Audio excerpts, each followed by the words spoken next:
What's the craziest thing that happened when you turned 18? A woman cornered me in the school parking lot and said, "I'll give you $40,000 to come home with me." I froze. Who are you? I'm your birth mom, and I want to reclaim you. My brain short-circuited. I'd been dreaming of this day ever since I was a child, and never expected it to start with a bribery. "I'm sorry, I think you have the wrong person," I said coldly, before shoving past her and running for the school bus. That night, my phone buzzed with a notification from Venmo. $40,000 from Fiona Gold, my birth mom. The message read, "Tell your fake parents you hate them. Come home to your real family." I stared at the huge number. It was the exact amount I needed for college. That's when my phone rang with a call from an unknown number. I didn't answer until that same number sent me a text minutes later. "Rose, they bought you from me when I was 15, but in 3 months you turn 18. You can choose to be with me. I don't understand what you want. I want my daughter back." "Why now?" "Because you have 7 siblings, all in foster care. They ask about their big sister every day." My stomach dropped. "But if you come back, if you help me prove I can maintain a family unit, I can get them back." I hung up. At home, Mom was in the kitchen making my favorite lasagna. "How was school, sweetie?" I almost told her everything, until Dad walked in, exhausted from his second job, and kissed my forehead. "Got some good overtime this month. NYU's looking more possible every day." The next morning at breakfast, I broke down. "Mom, Dad, I need to tell you something." I showed them everything. Mom's coffee mug slipped from her hand, shattering on the floor. "Oh gosh, not again." "Again?" Dad pulled out a filing cabinet from the hall closet. Inside were folders filled with legal documents and restraining orders against Fiona. "She tries to reconnect every few years," Mom whispered, tears streaming. "We've spent everything fighting her. We didn't want you to know. Didn't want you to feel like I wasn't worth fighting for," I finished.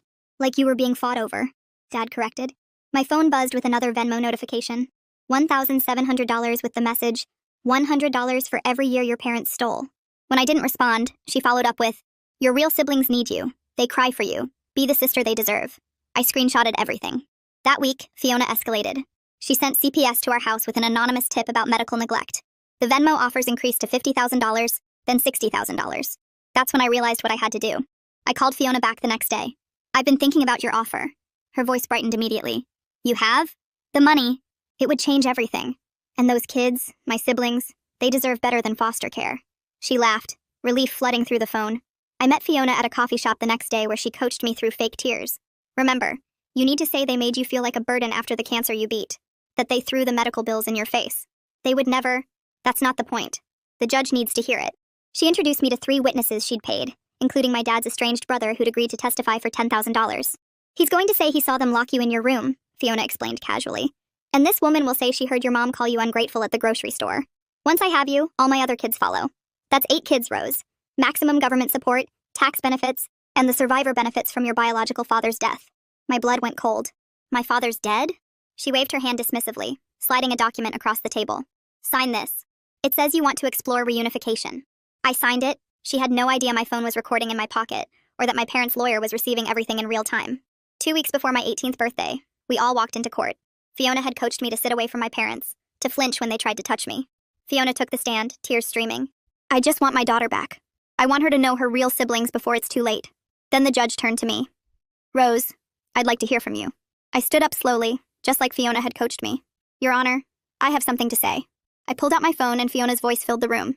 "He's going to say he saw them lock you in your room. And this woman will say she heard your mom call you ungrateful at the grocery store." I even included everything she said about getting maximum benefits. The judge turned to Fiona. "Ms. Gold, where are your other children currently placed?" Fiona's lawyer whispered urgently in her ear. They're in temporary care." "Where specifically?" Fiona broke down crying. "They don't let me know. The system is broken. But Rose is almost 18, she can choose." That's when I stood up again. "Your Honor, wait." My parents' faces went pale. Fiona made mistakes, but she was 15 when she had me. I want to give her a chance." The judge looked stunned. "Are you saying you want to live with your biological mother?" I avoided my parents' eyes. "My siblings need their sister. Maybe we all deserve a second chance." I moved in with her that night. My parents tried to stop me, but I was almost 18. She fell asleep smiling, thinking she'd won. But I stayed awake, staring at the ceiling of her roach-infested apartment, because I knew I had to play the long game. The next morning, I woke up to Fiona banging pots in the kitchen, and she'd cleared one corner of the counter to make breakfast. She was humming and smiling bigger than I'd ever seen anyone smile at 6 in the morning. The eggs were burnt black on one side and runny on the other, and the toast had green spots that definitely weren't supposed to be there. She poured expired milk into a glass and set it in front of me with this proud look on her face. I forced myself to swallow each bite while watching a mouse run behind the stove. She kept talking about how happy she was to finally have her baby home and how we'd make up for lost time. My stomach turned, but I nodded and smiled back at her. When she went to shower, I grabbed my phone and typed out our agreed code to my parents. Just 2 words that meant everything was okay for now, and Mom sent back 3 heart emojis instantly. I knew she hadn't slept at all because the timestamp showed she'd been online all night. I took photos of everything in the apartment, the roaches crawling up the walls, the mold in the corners, the broken window held together with duct tape. My fingers moved fast as I emailed Derek every detail from the night before, attaching the photos and screenshots of Fiona's latest Venmo attempts. He wrote back within minutes telling me to keep documenting but not to take any risks that might make her suspicious. At the school, I sat in math class staring at the same equation for 20 minutes without writing anything down. Hope Bailey noticed from across the hall during passing period and pulled me into her office. She didn't ask questions, just told me I could use her office anytime I needed quiet space or just wanted to sit. Her eyes said she knew something was wrong, but she wouldn't push until I was ready to talk. That afternoon, a woman named Leslie Kramer called and said the court had assigned her as my guardian ad litem. She explained her job was to figure out what was actually best for me, not what either set of parents wanted. She scheduled meetings at both houses and mentioned she'd seen lots of cases where money became the real issue instead of the child. 2 days later, I was doing homework at Fiona's kitchen table when someone knocked hard on the door. Kelly Roy from CPS walked in with a clipboard and started taking photos before Fiona could even object. She documented the roaches scattering when she opened cabinets, the black mold growing in the bathroom, the locks that didn't work. Fiona kept making excuses about how she'd just moved in and was still fixing things up. Kelly's face stayed neutral, but I could tell she wasn't buying any of it as she wrote notes on her clipboard. That evening, Fiona grabbed for my phone while I was texting, saying we needed family privacy and my adoptive parents were probably tracking me. I'd already backed up everything to the cloud and had recording apps running in the background constantly. I handed it over without fighting and let her think she'd won this round. She went through my messages and deleted my parents' numbers, not knowing I had them memorized anyway. The next morning, the bank called about the Venmo transfers, explaining they had to report any gift over $15,000 to the IRS. The woman said this could mess up my financial aid applications for college if it counted as income. I called Derek right after, and he told me to freeze access to those funds immediately and document that they were bribes, not gifts. I spent an hour on the phone with Venmo support getting everything locked down while Fiona was at work. That same day, Alan posted on Facebook about how my adoptive parents bought a baby from a desperate teen mother. He tagged half the people in town and included old photos of my dad from when they were kids. I screenshotted everything before he deleted it an hour later, probably after sobering up or realizing he could get sued. The post had already been shared dozens of times and people were commenting asking if it was true. 3 days after that, my parents texted asking to meet at a coffee shop downtown where we could talk without breaking any court orders. They picked a place with outdoor seating so everything would be public and documented. Mom brought my favorite turkey sandwich and Dad had papers from Derek about communication boundaries. We sat far enough apart that no one could say they were pressuring me or violating Fiona's space. They explained they couldn't visit or call directly because Fiona could claim harassment. So everything had to go through Derek now. Mom's hands shook as she passed me the sandwich, and I could see she'd lost weight in just the few days since I'd left. Dad kept his voice steady, but his eyes were red and puffy like he'd been crying. We agreed on signals for emergencies and set up a schedule for checking in through the lawyer. They promised they'd keep fighting but would follow every rule so Fiona couldn't use anything against them. I wanted to hug them, but knew someone might be watching or taking photos to use in court later. Instead, I just nodded and took small bites of the sandwich while we went over the plan. The whole meeting lasted 20 minutes before Derek said we should wrap up to avoid any appearance of coordination against Fiona. 2 days later, Leslie showed up at Fiona's apartment for our scheduled interview. She sat across from me at the sticky kitchen table while Fiona pretended to clean dishes in the next room, but really listened to every word.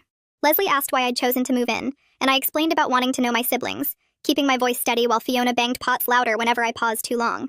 Leslie wrote notes in her folder and watched how I kept glancing toward the kitchen, then asked if I felt safe here. I nodded quickly and said everything was fine, that I just needed time to adjust. She leaned forward and warned me about taking on too much responsibility for other people's problems. Her eyes stayed on mine longer than necessary before she packed up her papers and left. The next morning, I walked to the foster care agency office downtown and filled out 12 pages of paperwork requesting supervised visits with my siblings. The coordinator, Liana Rivers, reviewed each form and explained the process would take several weeks for background checks and home evaluations. She showed me photos of each kid in their current placements, and I memorized their faces, especially Michelle, who had my same nose and chin. Liana said Michelle had been asking about her big sister for years, but nobody knew where I was until now. I signed the last form and she promised to call as soon as the visits got approved. Back at the apartment, Fiona had set up 2 chairs facing each other and told me we needed to practice for court. She demonstrated how to let tears fall without wiping them, how to make my voice crack at the right moments. She coached me through phrases about feeling unwanted and burdensome, making me repeat them until they sounded natural. My phone recorded everything from my pocket while she adjusted my posture and taught me to flinch at certain words. We practiced for 3 hours until she was satisfied with my performance. The library downtown had public computers where I searched for my biological father's death records. After 40 minutes of searching different databases, I found his certificate showing he died 2 years before Fiona claimed, from a car accident, not the illness she described. The certificate listed no life insurance policies and showed outstanding medical debts at the time of death. I took photos of the screen with my phone and forwarded everything to Derek with a note about the timeline discrepancies. Hope met me in her office the next day with a stack of financial aid appeal forms. She explained how to document that the Venmo transfers were coercion attempts, not gifts, and helped me write a statement about the bribery. We attached all the screenshots and legal documents showing Fiona's pattern of harassment. Hope had handled similar cases before and knew exactly which evidence the committee needed to see. She submitted everything online while I watched, then printed copies for my records. That evening, Fiona handed me a thick packet of government benefit applications already partially filled out.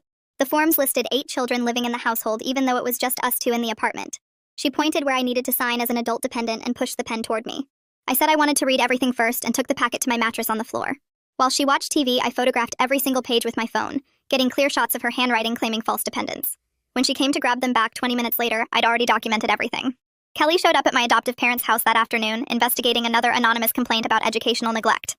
Mom later texted me through Derek that she'd shown Kelly my report cards from the past 4 years. All A's and B's with perfect attendance.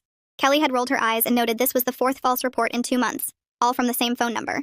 She'd started a formal investigation into harassment through false reporting.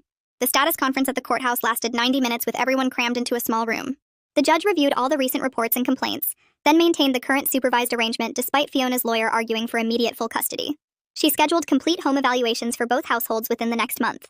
Fiona's lawyer protested this was unnecessary, but the judge cited the CPS concerns about living conditions and the pattern of false reports. Fiona sat silent and furious while the judge set another hearing date for 6 weeks out. 3 days later, Liana called to say my first sibling visit was approved and set up a video call with Michelle. I sat in the agency office staring at the laptop screen when a little girl appeared with dark hair and pigtails. Michelle asked immediately if I was really her sister and why I never visited before. Her foster mom sat beside her rubbing her back while Michelle showed me her stuffed animals and drawings. She'd drawn pictures of a big sister she'd never met, always with long hair like mine. I promised we'd meet in person soon and she made me pinky swear through the screen. The call ended after 20 minutes when Michelle started crying and asking why we couldn't live together. That Friday, Fiona invited one of her paid witnesses over for dinner, a man who smelled like cigarettes and kept forgetting his practice lines. She coached him through the story about seeing my dad yell at me outside the grocery store last summer, correcting him on dates and details. She made him describe what my dad supposedly said, what I was wearing, how other shoppers reacted. My phone recorded from my lap as she showed him photos of my dad and pointed out identifying features. The man practiced his testimony between bites of frozen pizza, while Fiona adjusted his wording to sound more believable. After he left, she seemed pleased with the rehearsal and said the judge would definitely believe him. The next morning, Leslie called and told me I needed to see a therapist she'd picked for evaluation. I drove to the office building downtown and spent 2 hours answering questions about how I was handling everything. The therapist kept writing notes while I talked about moving between houses and recording Fiona's coaching sessions. She asked if I felt safe and I told her about the roaches and broken locks, but said I could handle it for now. At the end, she wrote down that I was showing stress but keeping good judgment and coping well with a hard situation. When I got back to Fiona's apartment, she was at the courthouse filing papers with some guy she met online who said he knew legal stuff. She came home mad because the clerk sent her away saying she filled out everything wrong and couldn't file an emergency motion like that. The clerk told her she needed a real lawyer and proper forms to request full custody of all her kids at once. That night, my phone buzzed with an alert from my credit monitoring service that made my stomach drop. Someone had opened a credit card in my name with a $5,000 limit using Fiona's apartment as the address. The application had my social security number that she must have taken from my papers when I wasn't looking. I showed her the alert the next morning and asked why she would do this. She looked confused and said I must have signed up for it myself and forgotten because I was so stressed from my adoptive parents messing with my head. She kept insisting I was being paranoid and seeing problems that weren't there. I didn't argue with her, but went straight to the police station and filed a report for identity theft. The officer took my statement and gave me a case number to add to Derek's growing file of evidence. Mom texted me through Derek that they found all the original adoption papers from when I was a baby. The documents showed they paid normal legal fees and medical costs like any adoption, not the crazy story Fiona kept telling about them buying me. The agency records proved everything was done right, and that Fiona signed all the papers freely even though she was only 15. They had statements from the social workers and nurses who were there saying nobody forced her into anything. Derek took copies of everything to Leslie's office and filed them with her report about the case. She pulled me aside after reviewing them and said the evidence was overwhelming against Fiona, but warned me she might do worse things when she figured out she was losing. She'd seen birth parents get desperate before and told me to be extra careful and keep documenting everything. 2 days later, Fiona sat me down and said if I didn't stop talking to my adoptive parents completely, she would demand all the Venmo money back. Her voice was calm, but her eyes were angry and she kept tapping her fingers on the table. I stayed quiet for a minute, then told her I still needed them for practical stuff like college recommendation letters. She didn't like that answer, but I said Derek was working on the legal response about the money, and we'd figure it out soon. Kelly called me that afternoon to say she was opening a formal investigation into all the false reports against my parents. She explained that making fake CPS complaints was actually a crime, and Fiona could get in serious trouble for it. She gave me a special phone number that went straight to her cell, and said if I ever felt unsafe, I should call and someone would come right away. The next day at the school, Hope pulled me into her office during lunch and taught me how to document things properly for court. She showed me how to mark timestamps on recordings and make multiple backups, and identify witnesses clearly in my notes. She'd helped other students in custody battles before, and knew exactly what judges cared about seeing as evidence. She gave me a special notebook and showed me how to write entries that couldn't be questioned later. Fiona had been making phone calls all week and finally told me we had a meeting with a tax guy who could help us get more money. We drove to this office in a strip mall where a man in a wrinkled shirt explained how to claim all 8 kids as dependents on tax forms. He kept talking about maximum benefits and deductions while showing us forms on his computer screen. Fiona nodded along and asked about claiming kids who didn't live with her yet but would soon. The man said that was fine as long as nobody checked too closely and started explaining how to make it look real on paper. I recorded the whole thing on my phone while he admitted it would be fraud since the other kids were still in foster care. He even joked about how the government never really checked these things if you did it right. Fiona paid him in cash and took a stack of forms he printed out for her to fill out later.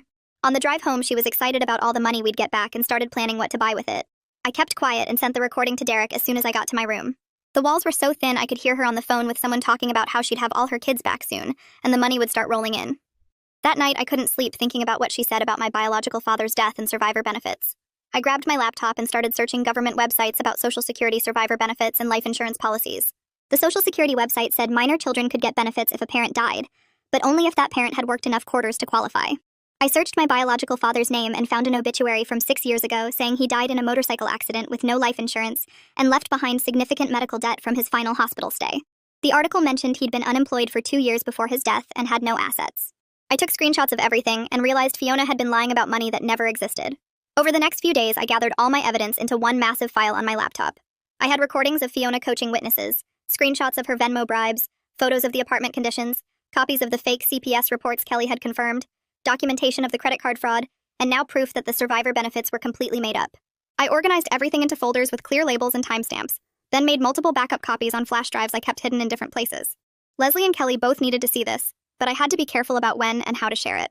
Wednesday morning, I was in the shower when I heard Fiona going through my stuff in the bedroom. I rushed out with shampoo still in my hair to find her dumping my backpack on the floor and reading printed emails between me and Derek about the legal case. Her face turned red and she started screaming that I was a traitor and a spy just like everyone else who'd ever left her. She threw my textbooks into the hallway and ripped up my homework while calling me every name she could think of.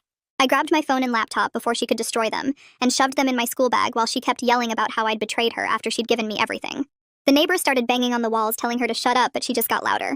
I got dressed as fast as I could and ran out while she was still throwing my things around. After that, I started staying at the school as late as possible every day. Hope let me use her office to do homework and study for tests while avoiding the apartment. She never asked questions, but always had snacks in her desk drawer that she'd leave out for me. Around 6 every evening, Mom would text that she was in the parking lot with dinner. We'd sit in her car eating takeout and talking about normal stuff like my classes and college applications while carefully not mentioning Fiona. Mom would slip me clean clothes and toiletries in a bag that I'd hide in my locker. Then I'd wait until 8 or 9 before going back to Fiona's place when I knew she'd either be passed out or watching TV. Thursday, the home evaluator showed up for the scheduled visit that Fiona had been preparing for all week. She'd cleaned the living room spotlessly and cooked an actual meal that didn't come from a box. She'd even bought flowers for the table and put on nice clothes instead of her usual stained sweatpants. The evaluator walked through taking notes while Fiona explained how she was creating a loving home for her daughter. But when he opened the cabinet under the kitchen sink to check the plumbing, roaches scattered everywhere across the floor. He took photos of them running up the walls and across the counter where the food was sitting. Fiona tried to say they must have just come from next door, but he kept taking pictures of the bugs and the mouse droppings he found behind the stove. My phone buzzed constantly with texts from Fiona that changed every few hours. One message would say she loved me and wanted to be the mother I deserved, and how we could build a beautiful life together. An hour later, she'd send paragraphs calling me ungrateful and selfish and threatening to destroy my adoptive parents in court if I didn't start showing her respect. Then she'd switch back to saying she forgave me and understood I was confused because of their manipulation. I screenshotted every single message and forwarded them to Derek without responding to any of them. The credit bureau finally called to confirm they were removing the fraudulent account from my record after their investigation. The detective assigned to my identity theft case wanted to meet for a formal statement about the credit card application. I went to the police station and told him just the facts about finding the account, when it was opened, and that I hadn't authorized it. He asked if I knew who might have done it, but I just said the address on the application was where I was currently staying and left it at that. Leanna called Friday afternoon with good news about my sibling visitation request. She said it had been approved and I could meet Michelle in person next Tuesday at the agency office with supervision. She explained that Michelle had been through 4 different foster homes in 2 years and had trust issues from all the moves. She warned me to keep my expectations realistic and not push too hard for connection right away. Michelle might not even want to talk at first, and that would be okay. Monday morning, we all went back to court for another hearing about the custody situation. The judge reviewed all the reports from CPS, the home evaluator, and Leslie's recommendations. She ordered Fiona to attend parenting classes every week and complete financial counseling before any custody changes could happen. Fiona jumped up and started arguing, but the judge warned her about contempt. She stormed out of the courtroom yelling about corruption, and her lawyer had to chase her into the parking lot to calm her down. That afternoon, Derek called with advice about my living situation.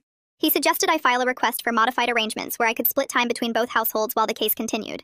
This would give me legal breaks from Fiona while still showing the court I was trying to make the relationship work. I packed a bag that same night and told Fiona I needed my computer for a school project. She watched me from the couch while I grabbed clothes and notebooks. Her eyes tracked every move I made around the apartment. At my parents' house, Mom had my favorite dinner ready, and Dad cleared space at his desk for me to study. The next morning, I went back to Fiona's place and she was waiting by the door. She asked why I didn't come home last night, and I explained about the big history paper due Friday. Her face got tight, but she couldn't really stop me since the court hadn't said I couldn't go places. This became my new pattern for the next week. I'd spend one night at Mom and Dad's house for school stuff, and then go back to Fiona's roach-filled apartment. Each time I left, Fiona got more upset and started sending angry texts about loyalty and real family. Tuesday morning, she cornered me in the kitchen and shoved her phone in my face. The Venmo app was open, showing the frozen $60,000. She said the landlord was threatening to kick us out if she didn't pay rent by Friday. I took screenshots of her messages about needing the money and told her the bank had frozen it during their investigation. She grabbed my shoulders and shook me hard enough that my teeth clicked together. She screamed that I was ruining everything just like my adoptive parents taught me. I pulled away and ran to my room, locking the door while she pounded on it. That afternoon, my phone started blowing up with notifications from Facebook and Instagram. Alan had posted screenshots of old family photos with long rants about ungrateful kids who forget where they came from. He called me a spoiled princess who chose money over blood and tagged everyone we both knew. The comments were getting nasty with people I'd never met calling me terrible names. I took screenshots of everything and saved them in a folder labeled defamation evidence, but didn't respond to any of it. Derek had told me not to engage online since it could make things worse in court. Wednesday morning, Kelly called and asked me to meet her at the agency office. She sat me down and looked serious while explaining that my job wasn't to be a detective. She said the court had professionals to investigate Fiona, and I needed to focus on staying safe. She gave me a card with a special phone number that would connect directly to emergency services if Fiona got violent. She made me program it into my phone and practice calling it 3 times. She also set up a code word system where if I texted homework help to her number, someone would come get me immediately. Thursday, the mail carrier knocked on Fiona's door with a thick envelope that required signature. Fiona ripped it open and her face went white as she read. The evaluator's report was brutal with photos of the roaches, the mold, and the broken locks. It listed all of Fiona's coached witnesses and the payments she'd made to them. The report said reunification wasn't appropriate and recommended supervised visits only. It questioned whether Fiona could provide a stable environment for any children. Fiona threw the papers at the wall and started destroying things in the living room. She smashed plates and kicked holes in the already damaged walls. I locked myself in the bathroom and texted Kelly the code word, but then canceled it when Fiona calmed down. Friday was supposed to be a normal school day until Fiona showed up at lunch. She pushed through the cafeteria doors and started yelling my name. Everyone turned to stare as she ran toward my table, crying about how I was breaking her heart. She grabbed my arm and tried to pull me up while sobbing that I was her baby and she loved me. My friends backed away as she made a huge scene. The resource officer had to physically remove her from the building. He wrote up an official trespass warning that meant she'd be arrested if she came back. The whole thing was recorded by at least 20 kids and posted online within an hour. Saturday, I walked into the bookstore down the street and asked if they were hiring. The manager said they needed weekend help and I could start immediately if I wanted. I filled out the paperwork and worked my first 4-hour shift that afternoon. It felt good to do something normal like organizing books and helping customers find what they needed. When I got back to Fiona's apartment, she was waiting with her hand out. She said if I was working, then I needed to contribute half my paycheck to expenses. I hadn't even gotten paid yet, but she wanted me to commit to giving her the money. I told her I'd think about it, and she started yelling about ungrateful kids who take advantage. Sunday, my parents called Derek and suggested we try mediation with Leslie to set boundaries. Everyone thought it might help reduce the fighting if we could agree on basic rules. Leslie scheduled it for Monday afternoon at the courthouse in a conference room. Mom said privately she didn't think Fiona would follow any agreement, but it was worth trying. Monday, we all sat around a big table with Leslie taking notes. My parents started by saying they just wanted what was best for me. Fiona immediately started screaming that they stole me and had no right to opinions. Leslie tried to redirect the conversation to communication boundaries. Fiona stood up and knocked her chair over. She yelled that this was all a conspiracy to keep her from her daughter. She stormed out, calling us all liars and saying she'd see us in court. The whole meeting lasted maybe 10 minutes before falling apart. Leslie wrote everything down and noted that Fiona couldn't prioritize my well-being over her own anger. Tuesday morning, Derek called to say the judge had scheduled a hearing for next week about the harassment and identity theft. He wanted to meet Wednesday to practice my testimony. He said I should stick to facts and avoid getting emotional since Fiona's lawyer would try to twist my words. We spent 3 hours going over possible questions and how to answer them clearly. The night before court, Derek showed up at my parents' house with Hope, and they set up a mock courtroom in our living room using dining chairs. Derek played Fiona's lawyer and threw every nasty question at me he could think of while Hope watched my body language and coached me to keep my hands still. They made me practice saying the same facts over and over until I could recite dates and details without getting emotional or angry. Hope taught me to take 3 deep breaths before answering any question, and to look at the judge instead of Fiona when I spoke. We practiced until almost midnight, and Derek made me go through the credit card timeline 4 times to make sure I wouldn't mess up any dates. The next morning I threw up twice before we left for court, and Mom held my hair back without saying anything. At the courthouse, Derek met us in the lobby and reminded me one last time to stick to facts and let the evidence speak for itself. The courtroom was smaller than I expected, with wood paneling and fluorescent lights that made everyone look sick. Fiona sat at the other table wearing a dress I'd never seen her in, and her lawyer kept whispering in her ear while shuffling papers. When my turn came, I walked to the witness stand and my hands were shaking, so bad I had to grip the rail to steady them. The judge asked me to explain the recordings, and I pulled out my phone with all the files labeled by date. I played the one where Fiona coached the fake witnesses, and the courtroom went completely silent, except for her voice talking about Alan lying for $10,000. Then I played the one about getting government benefits for 8 kids, and Fiona's lawyer jumped up objecting, but the judge told him to sit down. I showed the credit card application with my social security number in Fiona's handwriting, and the Venmo screenshots of all the bribes. Fiona's lawyer stood up and started talking about a desperate mother who just wanted her stolen child back after years of separation. He said the recordings were taken out of context, and that Fiona was traumatized from having her baby sold when she was only 15. He tried to make it sound like my parents had manipulated me into gathering evidence against my real mother. The judge asked him directly if he was denying the credit fraud, and he started talking in circles about misunderstandings and good intentions. Then the judge turned to Fiona and asked if she wanted to explain the credit card application, and Fiona started crying about how hard it was to be separated from her daughter. The judge cut her off and said crying wasn't an answer to the question about identity theft. She issued a protective order right there that said Fiona could only see me during supervised visits at the agency office. She ordered Fiona to complete parenting classes and mental health counseling within 90 days or face criminal charges. She scheduled a review hearing for 3 months out and warned Fiona that any contact outside the supervised visits would result in immediate arrest. Fiona's lawyer asked for more time to present character witnesses, but the judge said the evidence of fraud and harassment was clear enough. After court, I went back to Fiona's apartment to pack my stuff, while she sat on the couch staring at the TV. I grabbed my clothes from the floor where I'd been keeping them in a garbage bag, and took my toothbrush from the moldy bathroom. She didn't look at me or say goodbye, just kept watching some game show with the volume turned up loud. I walked out with my single bag of belongings and got in my parents' car where they were waiting in the parking lot. 2 weeks later, Liana called to say my first visit with Michelle was approved for the following Saturday at the agency office. I showed up early and waited in a room with kid drawings on the walls and a box of broken crayons on the table. Michelle came in holding her foster mom's hand and wouldn't look at me at first. We sat at the little table and I started coloring a picture of a house while she watched from across the table. After about 20 minutes, she picked up a crayon and started adding flowers to my drawing. She told me her foster family had a dog named Biscuit, who slept in her bed and knew how to shake hands. By the end of the hour, she was showing me all the pictures she'd drawn that week and asking if I'd come back next time. The financial aid office sent a letter saying my appeal was approved, and the Venmo money wouldn't count against me since it was part of an ongoing legal case. I qualified for state grants that would cover most of my tuition at the local university, but not enough for the private schools I'd dreamed about. Fiona started leaving voicemails on my phone that I'd forward to the supervision agency, without listening to more than the first few seconds.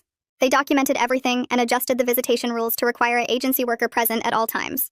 Dad wanted to sue Alan for defamation after all his online posts, but Derek wrote a cease and desist letter instead that basically said stop or we'll take you to court. Alan deleted everything within a day and never posted about us again. Hope met with me after school to help write my college essay, and we went through 6 drafts trying to find the right balance. We focused on my future goals in social work and how I wanted to help kids in the system instead of making it all about trauma. She helped me write about resilience without using any cliches or making myself sound like a victim looking for pity. The detective called 2 days later and asked me to come to the station about the credit card case. I sat in a small room with bad coffee while she typed up my statement about finding the card application with my social on it. She showed me copies of the paperwork Fiona had signed using my information and asked about specific dates and times. I stuck to basic facts about when I discovered the account and how I'd never given permission for anyone to use my social. She told me Fiona would probably just get probation if they convicted her, but at least there'd be a record if she tried anything again. Leslie met with me and my parents the next week to talk about long-term plans for the sibling visits. She pulled out a calendar and marked monthly supervised visits with Michelle and the other kids who wanted to see me. She also penciled in quarterly sessions where Fiona could be present if she followed all the court requirements and stayed in counseling. It wasn't perfect, but it meant I could keep seeing my siblings without Fiona using them against me. 3 months passed before the review hearing where we'd see if Fiona had done what the judge ordered. She showed up in a new outfit trying to look responsible, but the court clerk read out her attendance records. She'd completed the parenting classes but missed 4 counseling sessions, saying she had work conflicts each time. The judge looked at her over his glasses and extended the supervised order for another 6 months. He told her this was her last chance to show she could put her kids first instead of herself. Meanwhile, I got my acceptance letter from the state university with a spot in their honors program. The financial aid package included scholarships that would cover most of my tuition if I majored in social work. Between that and my bookstore job, I could afford to go if I lived at home freshman year. It wasn't the fancy private school I'd dreamed about, but Kelly and Hope had both written recommendation letters talking about my resilience. Michelle and I had been meeting every month at the agency office, and she'd gotten comfortable enough to hug me when I arrived. At our visit before my birthday, she pulled out a card she'd made with construction paper and glitter that said, "Best Big Sister" in crayon. The Rivers family told me later that she talked about me all the time at home and kept asking when she'd see me again. They said having a consistent person in her life was helping her trust adults more, and she wasn't having as many nightmares. 6 months after that awful night I'd moved in with Fiona, we had a regular family dinner at home. Mom made her lasagna again, and Dad grilled steaks to celebrate his promotion that meant no more second job. We talked about my class schedule for fall and which dorm supplies I'd need even though I'd be commuting. Mom showed us pictures of her garden where the tomatoes were finally growing after 3 failed attempts. Nobody mentioned lawyers or court dates or custody battles the whole meal.